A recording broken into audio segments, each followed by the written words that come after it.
நம்ம first elite pass பண்டில திருப்பி gold ராயல்ல வரதுக்கு கூட சான்ஸ் இருக்கு.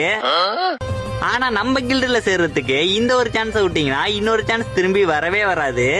ஹலோ குட்டீஸ், நம்மளோட சேனல் கூடிய சீக்கிரம் பாத்தீங்கன்னா 2 லட்சம் சப்ஸ்கிரைபர்ஸ் ரீச் பண்ண போகுது. சோ அதனால கூடிய சீக்கிரம் பாத்தீங்கன்னா நம்மளோட சேனல்ல டெய்லி ஃப்ரீ ஃபயர் லைவ் பாத்தீங்கன்னா போட போறோம். இதோட ஃபர்ஸ்ட் ஸ்டெப்பா நம்ம ஃப்ரீ ஃபயர்ல பாத்தீங்கன்னா புதுசா EMT eSports அப்படின்னு சொல்லிட்டு ஒரு கில்டு ஒன்னு ஸ்டார்ட் பண்ணிருக்கோம். நான் இப்ப சொல்ல போற சில கண்டிஷன்லாம் உங்களுக்கு ஓகே அப்படின்னா நீங்க கூட நம்மளோட கில்ட்ல பாத்தீங்கன்னா ஜாயின் பண்ணிக்கலாம். சோ கண்டிஷன் நம்பர் 1, டெய்லி ஒரு தடவையாவது கேம்குள்ள வந்து கேம் பிளே பண்ணணும். கண்டிஷன் நம்பர் 2, வாரம் வாரம் கண்டிப்பா கில்டு வார் பிளே பண்ணியே ஆகணும். கண்டிஷன் நம்பர் 3, நம்மளோட கில்டு மெம்பர்ஸ் கூட எந்த விதமான சண்டையும் போடக்கூடாது. அவ்வளவுதான். இதுக்கெல்லாம் உங்களுக்கு ஓகே அப்படின்னா மேல பாத்தீங்கன்னா நம்ம கில்டோட ஐடி கொடுத்திருக்கேன். ஃபர்ஸ்ட் லெவல் கில்டு அப்படிங்கறதுனால 20 பேர் தான் சேர முடியும். அதனால சீக்கிரமா ரிக்வெஸ்ட் கொடுங்க. லெவல் ஏற ஏற நான் வீடியோல அப்டேட் பண்றேன். மத்தவங்களும் வந்து ஜாயின் பண்ணிக்கோங்க. அடுத்த ஒரு வீடியோல பார்க்கலாம். டாடா.